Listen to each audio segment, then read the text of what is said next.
Ikaze nanone mu biganiro byacu hano kuri Ndombonesha kure yacu Burundi News TV imbonesha kure imwe rudende kugeza amakuru abatandukanye abariyo aravuga hirya no hino mu biganiro bigiye bitandukanye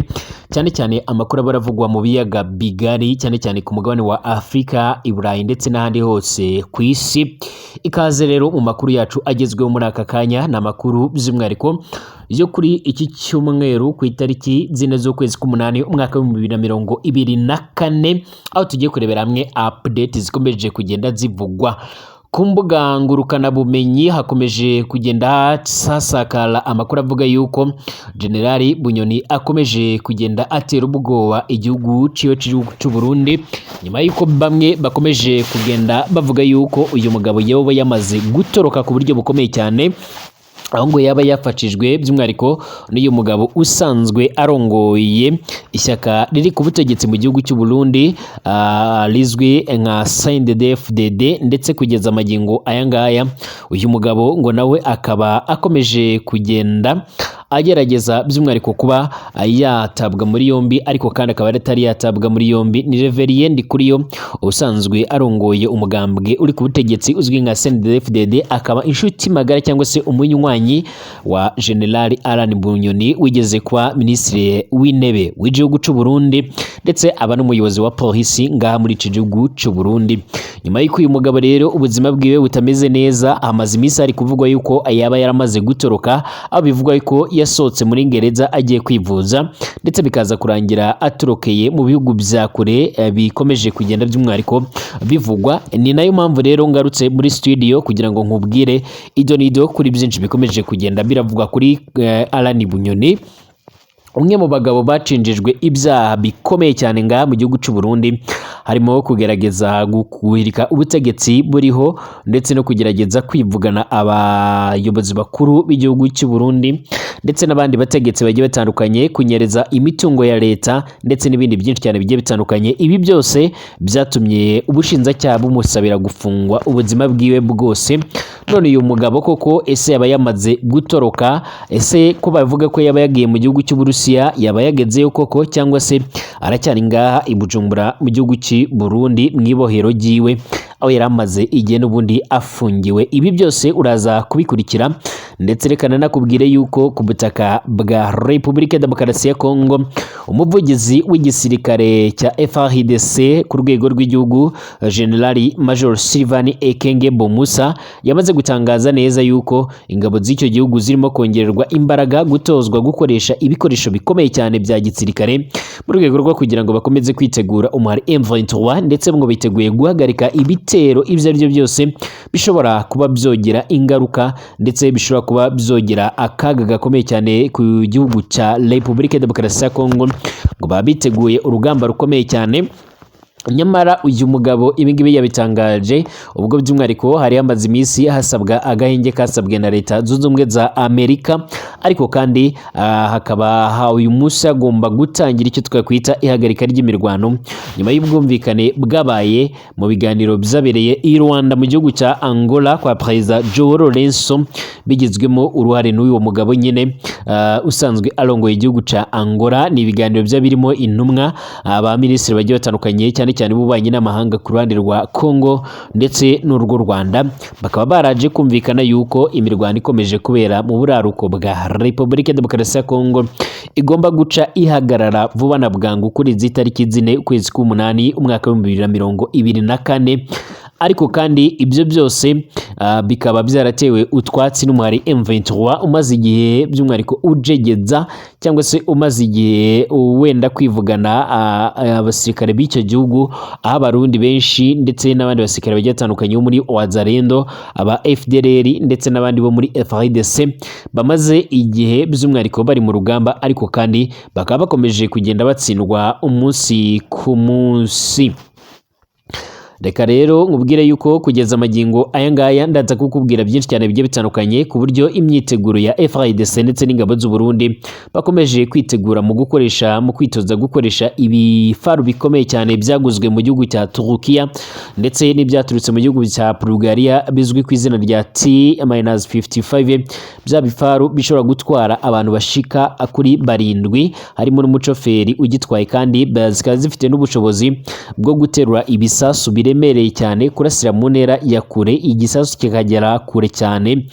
ku muvuduko munini cyane ariko kandi hakiyongeraho yuko iki ngiki kidashobora kuba cyamenywa n'amasasu benshi babyita imitamenwa ndetse no gukoresha imbunda zivuguruye zirimo izo mu bwoko bwa Kataucha ndetse n'izo mu bwoko bwa AK47 ikaze kuri no bonesha kure yacu imwe rudende Burundi News TV aha niho ushobora guca ukurikira amakuru akomeye cyane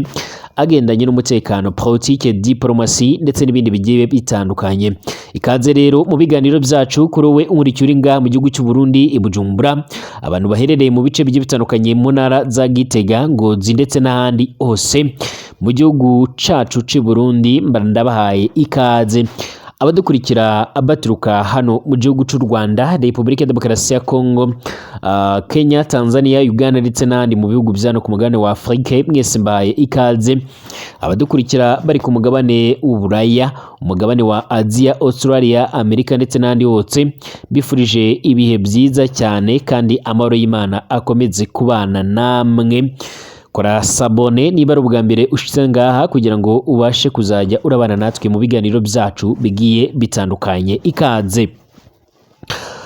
Guhera General Neva agiriye uruzinduko mu bihugu by'amahanga, hakomeje kugenda harahwihwiswa inkuru nyinshi cyane zigiye zitandukanye ku mbuga ngurukana bumenyi zavugaga yuko General Bunyoni usanzwe yarakatiwe cyangwa se akomeje no gusabirwa gufungwa ubuzima bwiwe bwose. Uyu mu generali wigeze kuba umuyobozi wa polisi mu Burundi ndetse akaba na minisitiri w'intebe, akomeje by'umwihariko guhura n'akaga gakomeye cyane. Icyakora muri iyi minsi byavugaga yuko uyu mugabo yoba yaratorotse igihugu nyuma yuko yavuze yuko agiye kwivuza, abandi bakanavuga yuko yaba yarabifashijwemo n'uyu umuyobozi urongoye ishyaka riri ku butegetsi, dore yuko asanzwe ari umunywanyi wiwe magara, Reverien Ndikuriyo usanzwe nyine akuriye CNDD-FDD. Binavuga yuko kandi ngo General Neva bishobora kuzamubana bibi cyane kubera yuko aba bagabo bombi ari bamwe mu bantu bafite ijambo rikomeye cyane ngaha mu gihugu cy'u Burundi, ndetse kugeza amagingo aya ngaya hakaba hari n'abandi bayobozi bagiye batandukanye n'abategetsi batishimira neza imiyoborere ya General Neva, bakaba bakomeje kugenda baravuga yuko igihe isaha n'isaha bashobora kuzamukorera kudeta. Biravuga yuko rero uyu mugabo yaba yamaze kuba agerageza gutorokeshwa, by'umwihariko n'uwo mugabo urongoye umugambwe uri ku butegetsi CNDD-FDD, ariko kandi ntaco leta irabivugaho ngo inyomoze aya makuru cyangwa se ngiyemere, nta nicyo Ingereza irabivugayo. Gusa General Alan Bunyoni wahoze ari minisitiri w'intebe gushikanga mu gihugu cy'u Burundi ndetse n'umukuru wa polisi warufunzwe ashinzwa ibyaha birimo gutegura umugambi wo guhirika ubutegetsi bwa President Evariste Ndayishimiye uzwi nka General Neva, ashobora kuba yamaze gutoroka Ingereza bigahabwa iyindi nyito nk'uko bikomeje kugenda birahwihwiswa cyangwa se biranavugwa ku mbuga ngurukana bumenyi.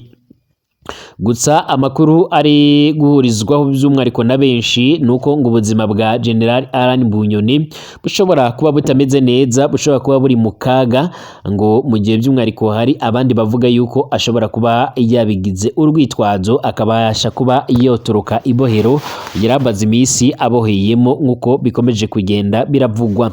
Mu mpera z'amata z'ukwezi kwa kane twahejeje inyuma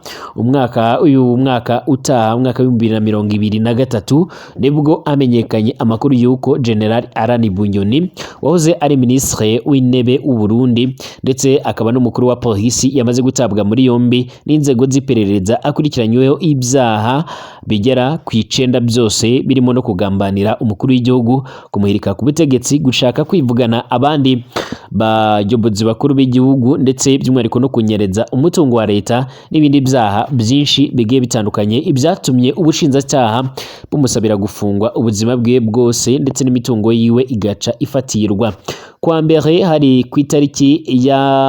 itariki ndwi z'ukwezi kwa 12 umwaka w'ibihumbi 2023 nibwo urukiko rw'ikirenga mu Burundi rwaburanishije uyu Bunyoni mu kwiregura avuga yuko ibyo ashinjwa byaturutse ku nzego z'iperereza zinjiye mu mabanga yiwe binyuze mu bikoresho by'itumatumanaho. Ni urubanza kandi rwabereye muri gereza nkuru ya Gitega isanzwe iri ngaha mu gihugu cy'u Burundi, aho benshi basanzwe baboheye muri iri bohero rya Gitega bavuga yuko ubuzima bwabo buriho nabi cyane, amagara yabo ngo abari kugenda agenda bayareba nyuma yuko nta byo kurya babona ndetse n'amazi, ibikomeje kugenda bituma ibintu byo mu Burundi bikomeza kuzamba kurushaho. Mu byaha 9 Generali Bunyoni aregwa yiregura kuri bitatu birimo gushaka kwica umukuru w'igihugu mu mugambi wo gushaka guhirika ubutegetsi bwatowe n'abaturage aho buyobowe na Generali Neva. Mu byaha nk'uko bikomeje kugenda bivugwa rero muri Nzeri umwaka w'ibihumbi 2023 ubwo yajyanwaga mu rukiko yongeye kwibutswa ibyaha aregwa, ariko we asaba kurekurwa by'agateganyo kubera ko by'umwihariko arwaye diabete. Yavuze ko uburyo yivuza atari hamwe bitamufasha, uburyo yivuriza ahantu hamwe bidashobora kuba byomufasha koroherwa, bikaba bibangamiye ubuzima bwiwe aho ashobora kuba yona butakaza isaha ku isaha. Amakuru avuga yuko kandi yavuye muri gereza avuga ko agiye kwivuriza mu bitaro bya Kira mu mujyi wa Bujumbura. Agezeyo abona gutoroka igihugu, kandi biravugwa yuko yaba yatorokeye mu gihugu cy'Uburusiya kwa Perezida Vladimir Putin. Abandi nabo bakavuga yuko atatorotse yagiye kwivuza. Bikaba rero ari ibintu bikomeje kugenda birateza urujijo ku mbuga ngurukana bumenyi ndetse n'abandi basanzwe bakurikirane amakuru menshi cyane abaturuka ngaha mu gihugu cy'u Burundi,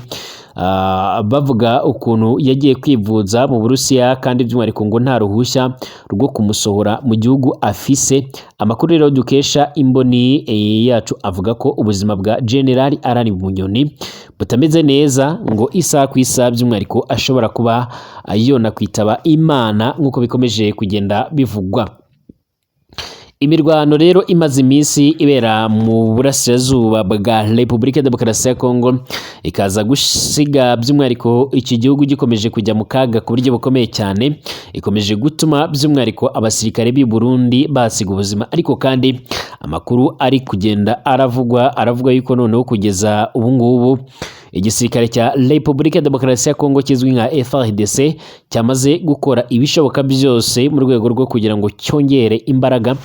ndetse kibashe no kuba by'umwihariko cyakongera ibikoresho ndetse n'ubumenyi bagaba bikoresha kugira ngo kibashe kuba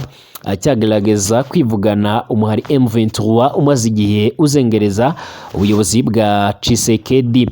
Umuvugizi w'igisirikare ca Repubulika ya Demokarasi ya Kongo ku rwego rw'igihugu ni Major General Sylvain Ekenge Bomusa yahishuye ko igihugu ciwe gikomeje kwitegura imirwano cyo kongera kugarura ibice byafatiriwe, nubwo by'umwihariko hari ibiganiro biherutse kwemezwa ko hagomba kubaho guhagarika imirwano mu burasirazuba bwa Repubulika ya Demokarasi ya Kongo. Ibyo yabigarutseho kandi ubwo yari mu kiganiro n'itangazamakuru cyabereye ikisangani ari ku itariki 2 ukwezi kwa Kanama umwaka wa 2024 cyayobowe na Minisitiri w'itangazamakuru akaba na Minisitiri w'itumanaho ndetse n'umuvugizi wa guverinoma ya Repubulika Demokarasi ya Kongo Bwana Patrick Muyaya. General Sylvain Ekenge Bomusa yagaragaje ko kandi igisirikare cyabo cizeye kubona insinzi ndetse no kwisubiza ibice byose byamaze gufatirwa n'umwanzi, mu gihe abaturage b'ico gihugu nabo ngo baba babigizemo uruhare bafatikanyije muri rusange. Ati igisirikare ntabwo cabasha kwitwara neza kidashyigikiwe n'abaturage cyangwa se abanyagihugu. tubishingikirijeho rero mu kugera ku ntsinzi yacu. Ibyaba biri kuba byumva byose rero uyu munsi igisirikare citeguye kurwana n'umwanzi ndetse no kwisubiza ibice byose umwanzi yamaze kuba afatira hano mu bice bigiye bitandukanye bya Repubulika ya Demokarasi ya Kongo, by'umwihariko mu ntara ya Kivu y'Amajyaruguru, dore yuko ari naho M23 yamaze kuba yafata ibice byinshi bigiye bitandukanye, haba amateritwari, amasheferi ndetse n'ibindi bice bigiye bitandukanye. Muri ico kiganiro kandi hanatangarijwemo gahunda yo gushyigikira igisirikare cya FARDC, igisirikare cy'igihugu kizwi nka FARDC muri gahunda yiswe Trou pour la Patrie. Patrick Muyaya kandi yagaragaje ko iyo gahunda igamije guhuriza hamwe imbaraga zo kurwanya umwanzi utuma igihugu cabo kidatekana cyangwa se ngo kibashe no kuba cyotera imbere. Ku ruhande rwa Major General Sylvain Ekenge Bumusa yagaragaje ko hamaze kuboneka igisubizo ku bice byose byari byarigaruriwe n'umwanzi mu ntambara imaze igihe ihanganishije FARDC ndetse n'umuhari M23, kandi ko biteguye kubigaruza byanze bikunze. Yagize ati rero twamaze kubona aho ikibazo cyari kiri kandi cyashakiwe umuti. Ubu tunejejwe rero no kubabwira yuko ingabo ziteguye kongera kwisubiza ibice byose byafashwe n'umwanzi ndetse tukabimwirukanamo byanze bikunze. Yanagaragaje ko kandi ko hejuru y'ibi biganiro bya diplomasi guverinoma irimo igisirikare cyamaze gutegura uburyo n'ingamba bizafasha, by'umwihariko bizabafasha mu kongera kwigarurira ibice byose byamaze gufatirwa n'uyu muhari M23 urongowe na bamwe mu basirikare bakuru bahoze mu gisirikare cya Repubulika ya Demokarasi ya Kongo. Ati ibiganiro ni kimwe no guhagarika intambara ni ikindi, ariko kandi nk'ingabo ntibyazibuza gukomeza kwitegura, uhereye by'umwihariko ku byabaye muri Kanyabayonga, Kirumba ndetse na Kayina. Ibintu ubu ngubu bimaze kujya ku murongo kubera ko ubuyobozi bw'ingabo bwafashe ingamba zo kongerera abasirikare bacu imbaraga ndetse no guhagarika ibitero by'umwanzi byanze bikunze, byaba ibyo ku butaka, mu mazi ndetse no mu kirere, dore ko uyu mari M23 bawushinjije gukoresha ndetse no kwifashisha misile zanura indege ziratigwa ku butaka. Bikaba byaratumye by'umwihariko igisirikare cya Repubulika ya Demokarasi ya Kongo kitongera gukoresha ibitero byo mu kirere, nyuma yuko cyamaze kubona yuko indege zabo zishobora kuba zakomeza guhura n'akaga cyangwa se zigahura n'ikibazo gikomeye cyane. Uyu mugabo kandi yongeye kwirengagiza ko ikibazo cy'abanyekongo bari kurwanira uburenganzira bwabo, ahubwo by'umwihariko yerekana yuko u Rwanda ari rwo rukomeje gutera icyo gihugu cabo. Ati Colonel Nanga yashyizwe imbere, ariko kandi n'u Rwanda ruri kudutera. Turi muri gahunda yo gushyiraho uburyo bwo gusubiza izo ntambara aho zaturutse, nk'uko byamaze no gutangazwa na Minisitiri w'Intebe ubwo yaturaga umujyi wa Goma. Nubwo rero bimeze bityo, kuri uyu wa kabiri hari ku itariki 30 Nyakanga umwaka w'2024 i Rwanda mu gihugu cya Angola hongeye guteranira inama igamije gushaka igisubizo cy'ibibazo by'umutekano muke mu buraruko bwa Repubulika ya Demokarasi ya Kongo, ndetse by'umwihariko n'umwuka mubi ukomeje guca uratutumba hagati y'u Rwanda ndetse na Repubulika Iharanira Demokarasi ya Kongo. Iyo nama kandi yari iya kabiri yabereye muri Angola, yanzuye ihagarikwa ry'imirwano hagati y'impande zombi zihanganye mu buraruko bwa Repubulika ya Demokarasi ya Kongo uhereye none ku itariki 4 ukwezi k'umunani umwaka w'2024. Si ubwa mbere rero imyanzuro nk'iyo ifatwa, kuko by'umwihariko intumwa z'u Rwanda n'iza Repubulika ya Demokarasi ya Kongo zaherukaga guhurira muri Angola muri Werurwe umwaka w'2024 zifata imyanzuro irimo ko kugira ngo by'umwihariko umutekano muke mu ntara ya Kivu y'Amajyaruguru wamaze kuba izingiro ry'aya makimbirane ugaruka, imirwano hagati y'ingabo za leta n'umutwe wa M23 igomba guhagarara vuba. Ku rundi ruhande kandi ihuriro AFC cyangwa se Alliance Fleuve Congo ry'imitwe ya politike ndetse n'igisirikare inabarizwamo M23 ku itariki ya mbere uku kwezi umwaka wa 2024 baroshe gusohora itangazo rigaragaza ko imishyikirano n'ubutegetsi bwa Repubulika Demokarasi ya Kongo ariyo yabonekamo igisubizo kirambye cy'amakimbirane yo mu buraruko bw'ico gihugu. Nitangazo ryashyizweho umukono n'umuvugizi wa AFC cyangwa se M23 Bwana Lawrence Kanyuka regaruka ku mwanzuro wafatiwe i Rwanda muri Angola usaba abarwanyi babo n'ingabo za leta guhagarika imirwano guhera ku itariki 4 uku kwezi umwaka wa 2024. Bwana Lawrence Kanyuka kandi yanavuze yuko uyu mwanzuro utayireba by'ako kanya kubera yuko batigeze bitabira ivyo biganiro. Yibutsa ko by'umwariko mu gihe cyose M23 yemeye agahenge leta ya RDC yagiye kifashisha mu gukomeza ibikorwa byayo bwo kwica abaturage ndetse no kubagabaho ibitero. Yagize ati AFC kandi yahamya ko itarebwa by'ako kanya n'imyanzuro yafatiwe mu nama ititabiriye. Iributsa ko ihuriro ry'ingabo za leta ya RDC rimenyereye kwifashisha agahenge n'ihagarikwa ry'imirwano mu kwisuganya, gutsemba ubwoko ndetse no kugaba ibitero ku baturage ndetse no ku ngabo zirimo zibarinda. Yongeye ko AFC kandi ishimangira ko uburyo bwonyine bwatuma haboneka amahoro n'ituze kuri aya makimbirane ari ibiganiro bitaziguye hagati ya leta ya Kinshasa, bikaba byakemura impamvu umuzizi w'ibibazo z'amakimbirane zo mu burasirazuba bwa Repubulika Demokarasi ya Kongo. Ibiganiro byo ku rwego rw'akarere byerekana uburyo z'umwariko bwakoreshwa nta gukererwa kugira ngo z'umwariko hakumirwe ubundi bubabare bw'umwariko bw'abaturage bushobora gukomeza by'umwariko kugaragara muri ibi bice nk'uko bikomeje kugenda biravugwa. Kugeza ubu rero by'umwariko Félix Antoine Tshisekedi Tshilombo akomeze kugenda ajya mu kaga nyuma y'uko n'ubuzima bwiwe bukomeje kugenda bujya mu kaga, aho ari ubuzima bukomeje kugenda bumuzengereza nyuma y'uko yamaze kujya mu gihugu cy'Ububirigi ku mugabane w'Uburaya kwivuza indwara y'umutima, bivugwa yuko yabimugeze habi aho amagara yiwe atameze neza.